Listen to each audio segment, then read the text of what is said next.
Hi friends, welcome back to our channel খাদ্য রসিক। আজকে আমরা অনেক দিন পর একটা বড় ভিডিও নিয়ে এসেছি, অনেকের রিকোয়েস্টে এবং অনেক সাজেশনে। গন্ধরা চিকেন মোমো। প্রথমে আমরা 500 গ্রাম চিকেন কিমা নিয়ে এসেছিলাম বাজার থেকে, এবং তার মধ্যে 250 গ্রাম পেঁয়াজ এবং একটু বাঁধাকপিও দিয়েছিলাম। তার সঙ্গে স্প্রিং অনিয়ন মানে পেঁয়াজ কলি ও পেঁয়াজ শাকও দেওয়া হয়েছিল, এবং একটা গন্ধরাজ লেবুর ওপরের যে সবুজ অংশটা ওটাকে ভালো করে ঘষে নেওয়া হয়েছিল। এটাই মেন ইনগ্রেডিয়েন্টস আমাদের গন্ধরাজ লেবুর ওপরের সবুজ অংশটি।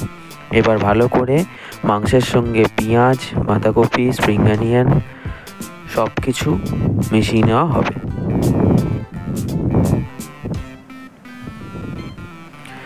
সঙ্গে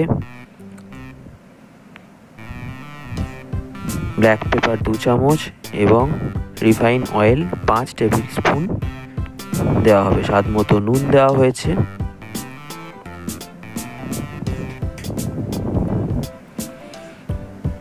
আদা রসুনের পেস্ট দেওয়া হয়েছে। একটা মিডিয়াম সাইজের রসুন এবং 50 গ্রাম আদা দেওয়া হয়েছে, এবং তারপরে যে গন্ধরাজ লেবুর সবুজ অংশটা ঘষে রাখা হয়েছিল সেটাও অ্যাড করা হলো। তার সঙ্গে সয়া সস দেওয়া হয়েছে।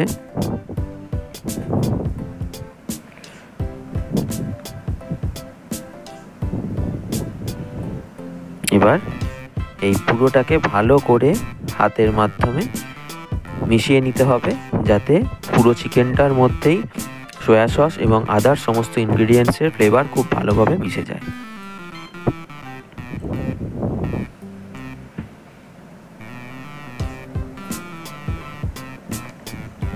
দেখে শুনে মাপ মতো করে নুন বা আদার্স জিনিসপত্র মেশাবেন, কারণ এটা টেস্ট করার কোনো উপায় নেই, তাই একটু বুঝে শুনে মেশাবেন।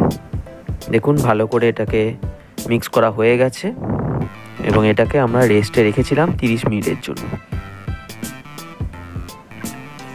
এবার চলুন মোমোর ডো তৈরি করা যাক। ডোয়ের জন্য আমরা এখানে 400 গ্রাম ময়দা নিয়েছিলাম। তার মধ্যে নুন এবং রিফাইন অয়েল 5 টেবিল স্পুন দেওয়া হয়েছিল।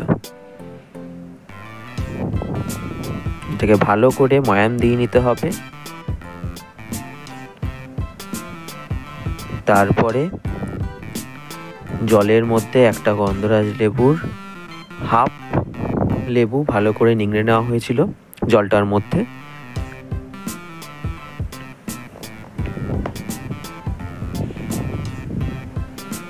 এবং এই জলটা দিয়েই পুরো ময়দাটা মাখা হবে, তবেই ময়দার মধ্যে গন্ধরাজ লেবুর ফ্লেভারটা আমরা পাবো। আপনারা চাইলে এখানেতে ফুড কালারও ইউজ করতে পারেন ময়দার মধ্যে, যাতে এটা একটু সবুজ সবুজ দেখতে লাগে, তবে আমি কোনো রকম ফুড কালার ইউজ করিনি। মোমো ডোটা একটু শক্তর ওপরেই মাখতে হবে।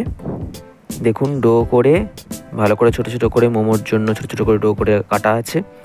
এবার এটাকে ভালো করে বেলে নেওয়া হয়েছে।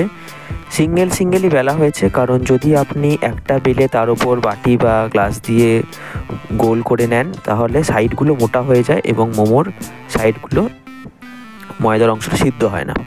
তাই জন্য আমরা প্রত্যেকটার মোমোর যে রুটিগুলো ওগুলোকে সিঙ্গেলভাবেই আমরা বেলে নিয়েছিলাম। এবার মোমো তৈরি করা হচ্ছে। আপনারা যেই রকমভাবে মোমোর শেপ দিতে আপনারা অভ্যস্ত সেইভাবেই দেবেন।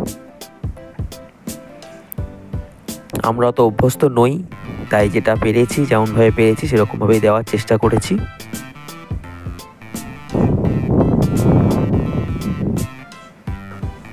মোমোগুলোর ফিলিং কমপ্লিট হয়ে গেলে এইভাবে আমরা রেখে দিয়েছিলাম, এবং তারপরে মোমোর স্যুপটা আমরা তৈরি করেছিলাম। দেখুন ভেজ স্যুপ, যে বাঁধাকপি বা স্প্রিং অনিয়ন, গাজর সব কিছু দিয়ে আমরা মোমোর স্যুপটা তৈরি করেছিলাম। আপনাদের যদি স্যুপের রেসিপিটা লাগে তাহলে অবশ্যই আমাদেরকে আরেকবার কমেন্টে লিখে জানাবেন। আমরা ফুল স্যুপের ভিডিও আপনাদের জন্য আমাদের ইউটিউব চ্যানেল খাদ্য রসিকে আপলোড করে দেবো।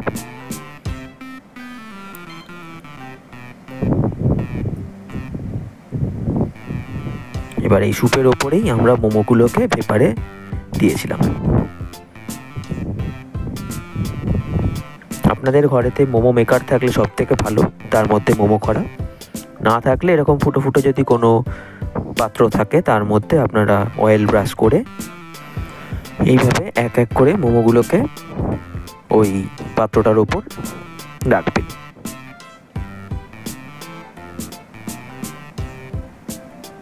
মোমোগুলো রাখা হয়ে গেলে তার উপর থেকে একটা এমন ডিশ দিয়ে চাপা দেবেন যাতে ভেতর থেকে হিট বাষ্পটা বা গরম বাষ্পটা বেরিয়ে না যায়।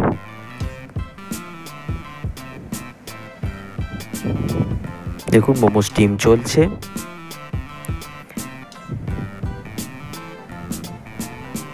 বুঝতেই পারছেন কতটা ভেপার আছে, ক্যামেরাও ভেপার্ড হয়ে যাচ্ছে। দেখুন মোমো মোটামুটি স্টিম কমপ্লিট। আমাদের চিকেন গন্ধরাজ মোমো এবং স্যুপ রেডি। আপনারা অবশ্যই রেসিপিটি বাড়িতে একবার ট্রাই করে দেখবেন এবং কেমন লাগলো অবশ্যই কমেন্টে লিখে জানাবেন। আরও নতুন রেসিপি যদি লাগে অবশ্যই আমাদের সেটা ইনফর্ম করবেন। ধন্যবাদ।